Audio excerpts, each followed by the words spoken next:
En esta nueva edición del Open Week nos acompaña Óscar Orué, Director Nacional de Ingresos Tributarios, para hablar acerca de la recaudación en el primer cuatrimestre del año, además de otros desafíos y temas relevantes de esta cartera de Estado. Bienvenido, señor Óscar. Es un placer tenerlo con nosotros. Muchas gracias, Jacqueline. Bueno, agradecerle a Market Data por la oportunidad de poder compartir un poco algunos números y el trabajo que estamos haciendo de la Dirección Nacional de Ingresos Tributarios. Excelente. Para arrancar, que nos comente, por favor, los números con los que cerraron en la dirección al término de este primer cuatrimestre del año. Bueno, en este primer cuatrimestre del año el aumento de la recaudación es de 24%. Estamos hablando de en números aproximadamente 432 millones de dólares más de aumento de recaudación. Realmente un número importante. Realmente si uno piensa en que una vez que se creó la Dirección Nacional, nuestro objetivo de los 400 millones de dólares más era recién para el 2025. Sin embargo, con una gestión más eficiente, mejores controles y sobre todo también utilización de datos desde las dos gerencias. Hay que recordar que la Dirección Nacional de Ingresos Tributarios es una fusión o una unión entre la Subsecretaría de Tributación y la Dirección Nacional de Aduanas. Hoy ya existe una sola dependencia o un solo paraguas que abarca todo lo que es el sistema recaudatorio del país. Ahí hay que entender también de que la información que hoy se puede trazar desde lo que tiene que ver con ingresos, desde importaciones, exportaciones, comercio interno y exportaciones en relación a las reexportaciones realmente que se hacen, hoy se tiene una trazabilidad y eso permite establecer un sistema de gestión de riesgo mucho más eficiente de lo que teníamos anteriormente. Hemos combatido mucho lo que tiene que ver con la lucha del contrabando, contra la evasión propiamente. Y la evasión tiene dos aristas, una que es en el ámbito de impuestos internos y otro que es en el ámbito aduanero, donde había cambios de mercadería, subvaloración de productos, ingreso en frío, que no es otra cosa que pagar cero de impuestos al momento de ingresar cierto tipo de mercaderías. Entonces, evidentemente, todo este trabajo hoy tiene sus frutos y bien el presidente de la República lo menciona siempre y también el ministro de Economía, ¿verdad? Nuestra estimación hoy de crecimiento para el 2024 es de aproximadamente entre 650 y 700 millones de dólares más de lo que normalmente se suele recaudar. El promedio de recaudación y el 2023 cerramos con casi 4.400 millones de dólares de recaudación. Entonces sobre eso, un 500, un 600 millones de dólares, bueno, ya llegamos a prácticamente a 5.000 millones de dólares de recaudación en lo que es solamente impuestos aduaneros e impuestos internos. Excelente. Un excelente trabajo entonces el que está realizando la Dirección de Ingresos Tributarios hasta ahora. Justamente están por cumplir un año desde la fusión de estas dos instituciones. ¿Qué balance puede darnos acerca de este momento que se está por cerrar, los objetivos que se están cumpliendo? ¿Cómo lo ven desde la dirección? Bueno, lo estamos viendo de manera muy positiva, teniendo en cuenta que este es el segundo año que vamos a crecer de manera consecutiva. El año pasado crecimos casi 5% del Producto Interno Bruto. Este año, bueno, se habla de 3,8. Esperemos que sea más de eso. Esperemos que lleguemos a 4 por lo menos. Si se da esa tendencia 2 años consecutivos, creo que por lo menos vamos a tener una perspectiva mucho mejor de lo que tuvimos en años anteriores, donde siempre había shocks externos que hacían de alguna manera que la recaudación se estanque o disminuya, especialmente lo que tiene que ver con el comercio exterior. Pero más allá de eso, yo creo que el combate contra la corrupción ha sido muy eficiente también en este tiempo. Hemos detectado casos y esquemas que de alguna manera estamos corrigiendo y estamos denunciando y poniendo a conocimiento de la justicia ordinaria, de tal manera que se tomen cartas en el asunto, ¿verdad? Entonces, evidentemente, en la medida que sigamos construyendo institucionalidad, que sigamos construyendo seriedad y sobre todo también confianza dentro del sistema, va a permitir seguir manteniendo estos niveles de recaudación. De hecho, si uno mira los números, en este primer cuatrimestre se tuvo números realmente muy importantes. Abril fue un mes donde hubo un crecimiento promedio del 30%, solamente abril, ¿verdad?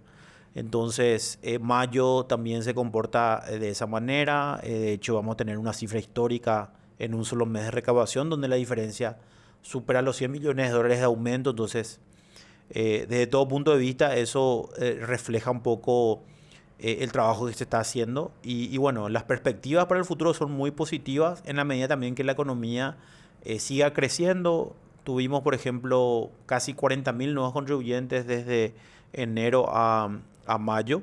Entonces da un poco cuentas de que también hay sectores que hoy están apostando también a la formalización, a inversión extranjeras. Vimos también muchas empresas argentinas que están viniendo.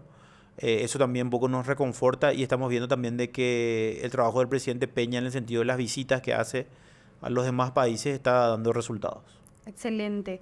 Desde sus inicios, la Dirección Nacional de Ingresos Tributarios se puso como objetivo no crear más impuestos, sino mantener los que ya tenemos. Entonces, queremos conocer un poco su opinión acerca de esto. ¿Cómo lo ven a este desafío en el largo plazo? ¿Les parece que es algo viable, teniendo en cuenta los shocks externos que se puedan ir dando? Bueno, Paraguay hizo un cambio en la reforma tributaria en el 2019, que entró en regir en el 2020.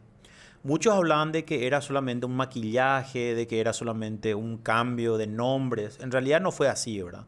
En realidad se aplicó lo que nosotros denominamos una verdadera equidad y justicia tributaria. Muchos, una vez que se implementó recién la reforma, vieron de que realmente tenía una incidencia positiva. Equilibramos las rentas, en el caso del IRASI, lo que era el IRAGRO, en un solo impuesto a la renta empresarial, donde el IVU juega un papel muy importante al momento de la distribución de utilidades, tanto de residentes como de no residentes. Entonces, nosotros vemos de que hay todavía un margen, un gap que todavía puede crecer. Entonces, el presidente Peña, en campaña, él ya había prometido de que no iba a cambiar las reglas tributarias, justamente teniendo en cuenta que en el 2020 implementamos esta reforma. Entonces, yo creo que hay todavía un margen de crecimiento sin necesidad de tocar los tributos, sin tener que cargarle al sector que hoy lo está cumpliendo, que hoy está pagando sus impuestos de manera objetiva, de manera formal.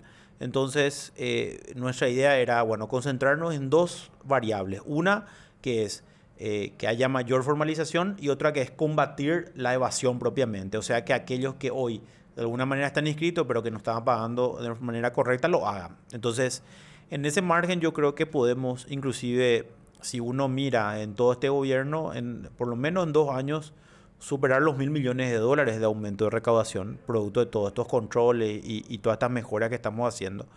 Y el cambio de paradigma en lo que tiene que ver con la recaudación, tanto aduanera como de impuestos internos. Entonces, las perspectivas son buenas. Yo creo que en 5 años eso no va a cambiar. De hecho, hay una promesa ya que el presidente fue muy claro respecto a que no va a haber cambio de reglas en estos hasta el 2028, ¿verdad? Yo creo que el próximo gobierno, que falta todavía 4 años, ¿verdad?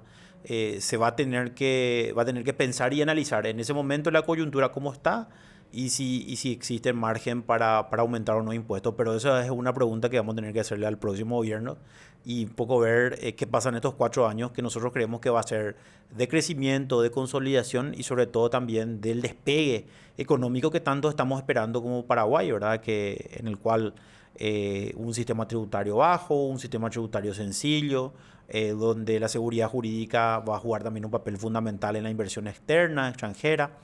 Entonces, yo por lo menos creo de que Paraguay, así como está en los próximos 5 años, puede todavía tener un nivel de aumento de recaudación importante sin tener que tocar ningún solo impuesto. Bien, ya hablamos acerca del aumento de la recaudación y todas las proyecciones. En cuanto al crecimiento de los contribuyentes para el 2025 y para lo que resta del periodo, ¿cómo lo ven? ¿A cuántos contribuyentes queremos alcanzar? Bueno, uno tiene que analizar un poco el contexto de la economía, ¿verdad? La economía hoy, básicamente, hay, según los estudios, 3.500.000 personas económicamente activas. De ese universo, hoy tenemos 1.200.000 contribuyentes entre personas físicas y jurídicas, ¿verdad? O sea, hay todavía un sector en el cual no está ni inscrito en el Registro Único de Contribuyentes ni está aportando al Instituto de Previsión Social. O sea, un sector que nosotros llamamos informal. Entonces, ese sector es el que tenemos que, de alguna manera, incentivar a que se vaya a la formalización. Y nosotros creemos que por lo menos tenemos que llegar a los 2 millones de contribuyentes directos de aquí a por lo menos 2 años, ¿verdad? Nosotros nuestra idea es llegar por lo menos este año a superar los 100.000 contribuyentes más en este 2024, ¿verdad? Así es que el objetivo hasta el 2028 yo creo que sería el universo de 2 millones de contribuyentes directos. Hay que recordar también algo muy importante, que si bien dentro de la economía el sector que si bien no está inscripta, igual sigue pagando impuestos, ¿verdad? El sector consumidor, por más de que no esté inscripto, uno está pagando de forma indirecta los impuestos, ¿verdad? Entonces, ese sector también aporta en la medida que vaya a comprar de un lugar que limita factura, que cumpla con las reglas tributarias. Entonces, el indirecto es aproximadamente 3.500.000 personas y el directo estamos hablando de hoy a 1.200.000 y la idea es llegar a 2 millones mínimamente en estos 4 años. Bien, en el tema de la reducción de la informalidad en este ámbito tributario y en el caso también de la educación en materia tributaria, ¿qué planes tienen trazados desde la dirección? Bueno, ahí el secreto a nuestro criterio es trabajar coordinadamente con las demás instituciones. Estamos hablando del Ministerio de Trabajo, el Instituto de Previsión Social. De hecho, hace poco habíamos firmado un convenio para fortalecer institucionalidad dentro del IPS y que ellos tengan un sistema de recaudación mucho más eficiente del que tenían, especialmente lo que tiene que ver con el aporte obrero patronal. Ahí creemos de que es importante trabajar también con el Viceministerio de MIPYMES, el Ministerio de Industria y Comercio, en el cual de alguna manera lo que queremos lograr es incentivar los regímenes simplificados que existen, el simple, el resimple, que aún la gente no conoce en su generalidad. Son muy pocos aquellos que conocen los regímenes simplificados y ahí se puede aprovechar con empresas de acciones simplificadas, que hoy tenemos un crecimiento importante, donde el capital que se integró en estos años desde la creación de las EAS, las empresas de acciones simplificadas, estaba rondando los 400 millones de dólares. Entonces, evidentemente, en la medida que nosotros socialicemos, trabajemos en coordinadamente con las demás instituciones, vamos a ir logrando de que la gente conozca los regímenes, aprovechen estos regímenes y se vayan formalizando y viendo de que cumpliendo con las reglas, uno inclusive tiene mayor competitividad de lo que sería seguir en esa informalidad. Porque la formalización no quiere decir solamente estar inscripto o solamente pagar impuestos. La formalidad implica que yo pueda crecer como empresa, como negocio, como comercio, porque en ningún caso voy a poder venderle a una empresa a una empresa formalizada, no voy a poder venderle nunca. ¿Por qué? Porque cuando me va a comprar me va a exigir la boleta, me va a exigir la factura legal. Entonces, en la medida que yo me formalice, mi empresa, mi negocio, mi comercio puede crecer también. Entonces, eso es lo que tenemos que entender en lo que es la formalización. No solamente que yo me inscribo porque tengo que pagar impuestos, sino que lo mire desde el punto de vista de desarrollo, lo mire desde el punto de vista de crecimiento, lo mire desde el punto de vista de oportunidad que esas empresas o esos negocios pueden tener con la formalización, y aprovechando que Paraguay sigue siendo un país de bajos impuestos y de pocos impuestos. Excelente. Siguiendo esta misma línea con lo que estaba mencionando, ¿qué otros beneficios hay tanto para el contribuyente físico como para las empresas al pagar impuestos? ¿Por qué una empresa o una persona tiene que pagar impuestos? Bueno, el pago de impuestos desde el mismo nacimiento del Estado es una obligación que pesa sobre las personas, ¿verdad? Por la manifestación de riqueza. La Constitución Nacional establece, de hecho, si queremos un desarrollo económico del país y queremos institucionalidad y queremos que el Estado cumpla su fin, que es dar seguridad, salud, educación, infraestructura, lógicamente se tiene que pagar impuestos, ¿verdad? Muchos te dicen, yo prefiero irme a otro país porque ahí hay salud gratuita. Te dicen, yo prefiero irme a otro país porque ahí el transporte público es bueno, ¿verdad? Pero ¿cuánto es lo que paga impuestos? Es un monto muy importante, un porcentaje muy mayor de lo que es en Paraguay. Entonces, ¿qué está primero, el huevo o la gallina? Es la pregunta que tenemos que hacernos en el caso de los impuestos y los servicios. ¿Cuándo el Paraguay va a aumentar los impuestos? Y cuando el paraguayo sienta de que lo que está pagando se ve reflejado en una inversión en un mejor servicio, en una mejor educación, en una mejor salud pública, en una mejor calidad de vida del paraguayo y de las oportunidades que le brinda el Estado para poder desarrollarse. La seguridad para ahí es muy importante. Entonces, yo creo que en la medida, hoy con los aumentos de recaudaciones que estamos teniendo, el Estado va a tener suficientes recursos para hacer frente a todas esas necesidades básicas que tiene el Estado. Una vez que se ve reflejado eso, ahí recién la gente va a concienciarse y va a notar de que el pago de impuestos es algo súper necesario para que podamos crecer como país. Ok, ¿y qué planes tienen desde el gobierno actual para empezar a trabajar estos desafíos? Justamente para que la gente vea reflejado en los servicios públicos básicos, el pago de sus impuestos y que tenga ganas de Bueno, pagar. el Ministerio de Economía está trabajando, el Ministerio de Economía y Finanzas hoy está trabajando en un mejoramiento de la calidad del gasto, ¿verdad? Que creo que es un pilar fundamental también dentro de políticas públicas del gobierno del presidente Santiago Peña. Así es que eso creo que esa pregunta deberíamos trasladarle al ministro de Economía, que ellos están trabajando en ese sentido, lo que es la calidad del gasto propiamente, un presupuesto por resultados, etcétera. Y creo que ahí se va a ver reflejado, cada ministerio va a tener, el presidente en estos días estaba hablando justamente de dotar de mayor policías en la parte de seguridad, de construir mayor cantidad de casas a través del programa Xeroga por A. También ampliar la calidad de los servicios, especialmente de lo que es el transporte público, que él habla de cambiar todo el sistema. Ahí hay que también tener en cuenta de que el Ministerio de Salud y el Ministerio de Educación están haciendo esfuerzos también dentro de programas para que haya una mejor atención, por un lado, de salud pública y por otro lado también de que la educación sea realmente un pilar de crecimiento del país. Entonces, en la medida que nosotros veamos que estos servicios se vayan mejorando, lógicamente vamos a estar más... nunca en ningún país, nunca el pago de impuestos es algo que se te da gusto hacer.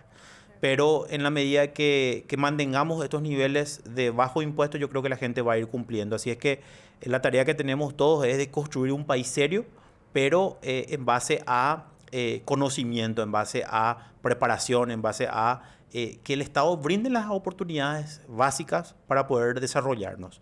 Desde el momento que un empresario argentino, un empresario de cualquier país venga y vea que Paraguay es un lugar de oportunidades, yo creo que vamos a ir creciendo. Y en la medida también de que haya recursos humanos capacitados, preparados, también vamos a ir creciendo, ¿verdad? Yo recuerdo hace unos años, ya en mi anterior gestión de viceministro de Tributación, me tocó estar en la parte de zonas francas, ¿verdad? En la Comisión Nacional de Juegos de Zonas Francas. Y este consejo recibimos extranjeros que venían a querer invertir. Y uno de los factores en los cuales no decidieron venir a invertir en Paraguay era que no había recursos humanos capacitados. Entonces fueron a otro país a invertir porque decían, bueno, Paraguay todavía tiene esa meta por cumplir, que es tener mayor capacidad de recursos humanos, porque eso también genera oportunidades al país de crecimiento. Entonces, yo creo que hay todavía mucho por hacer y estamos en ese camino que estamos transitando para mejorar políticas públicas que realmente tengan un desarrollo para el país y también el desarrollo personal de los que optan por capacitarse, por especializarse y también lo que es la mano de obra barata que es aquí en Paraguay, ¿verdad? Entonces, yo creo que todavía hay mucho por hacer y estamos trabajando para lograr eso que se diseñó y tenemos un plan estratégico a nivel gobierno que lo queremos aplicar en estos 4 años que restan.